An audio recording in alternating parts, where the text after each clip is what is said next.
Assalamualaikum warahmatullahi wabarakatuh.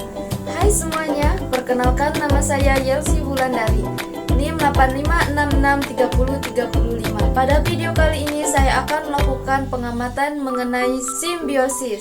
Adapun pengertian dari simbiosis adalah hubungan timbal balik antara dua makhluk hidup yang berbeda jenis atau spesies yang hidup berdekatan atau saling berinteraksi. Hubungan ini bisa saling menguntungkan, merugikan, atau bisa tidak berpengaruh sama sekali. Adapun macam-macam dari simbiosis adalah: yang pertama, simbiosis mutualisme. Simbiosis mutualisme adalah hubungan antara dua makhluk hidup yang saling menguntungkan.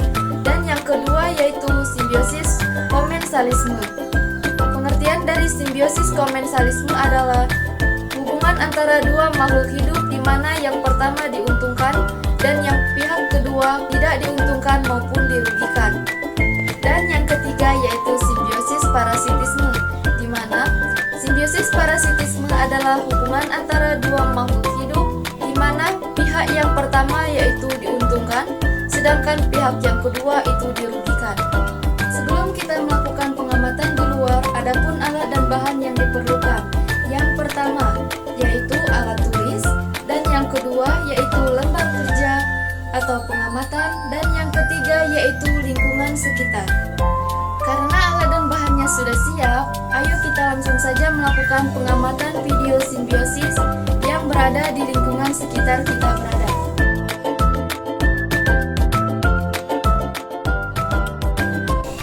Contoh simbiosis mutualisme selanjutnya yaitu semut dengan pohon jeruk.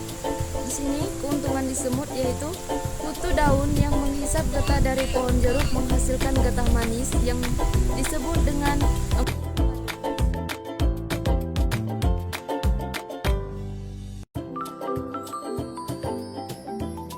cairan ini merupakan sumber makanan bagi semut. Sedangkan keuntungan di pohon jeruk yaitu semut melindungi kutu daun dari predator alami seperti kepik dan tawon parasit.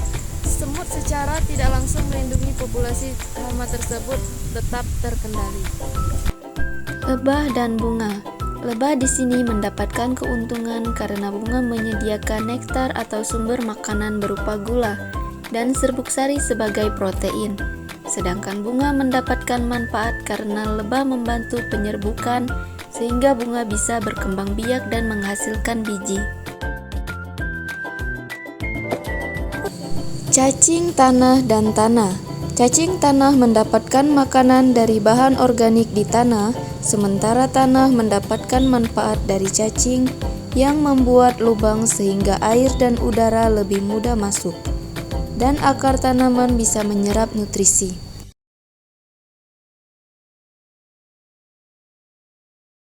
Selanjutnya yaitu contoh dari simbiosis komensalisme, yaitu tumbuhan paku dan pohon aren. Tumbuhan paku di sini menumpang hidup dengan pohon aren dengan cara merambat dan bisa mendapatkan cahaya matahari yang cukup. Di sini pohon aren tidak dirugikan karena pohon paku tersebut tidak mengambil atau menyerap zat makanan. Tumbuhan paku diuntungkan sedangkan pohon aren tidak dirugikan.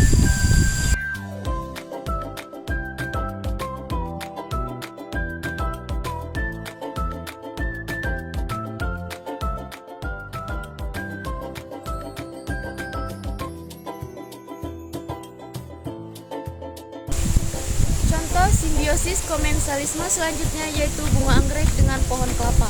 Di sini bunga anggrek menempel dan hidup di pohon kelapa untuk bertahan hidup dan mendapatkan cahaya matahari.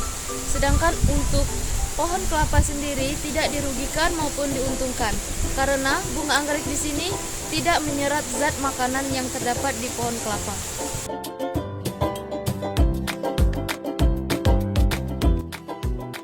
Gulma ketumpangan dan dinding rumah. Gulma ketumpangan memperoleh tempat tumbuh dan mendapatkan sinar matahari, sedangkan dinding rumah berperan sebagai inang atau tempat hidup bagi gulma ketumpangan untuk hidup. Tumbuhan ini tidak memberikan keuntungan atau kerugian bagi dinding rumah.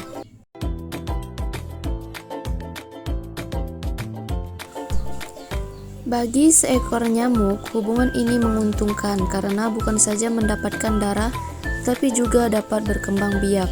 Namun bagi manusia, hubungan ini merugikan karena dapat terserang penyakit berbahaya. Selanjutnya yaitu ulat kantong pagoda dan pohon jambu. Di sini ulat pagoda memperoleh keuntungan makanan dan tempat hidup dari daun pohon jambu, sedangkan pohon jambu mengalami kerugian karena daunnya rusak dan jumlahnya berkurang sehingga proses fotosintesis menjadi terganggu.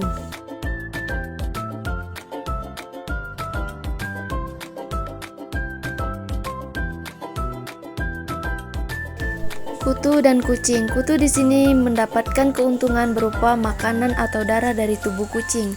Sementara kucing dirugikan karena kulitnya terasa gatal, iritasi, bahkan bisa tertular penyakit akibat gigitan kutu. Telur, keong mas, dan tanaman padi adalah simbiosis parasitisme karena keong mas di sini diuntungkan. Keong mas memanfaatkan batang padi sebagai tempat yang aman dan lembab untuk menempelkan telurnya. Sedangkan dampak bagi tanaman padi yaitu daun padi menjadi rusak dan berlubang, dan jika populasi keong mas banyak bisa menyebabkan gagal panen di sawah. Belalang dan bunga. Belalang mendapatkan keuntungan karena memakan bunga sebagai sumber makanan, sedangkan bunga mengalami kerugian karena kehilangan sebagian organ dan pertumbuhan bisa terganggu.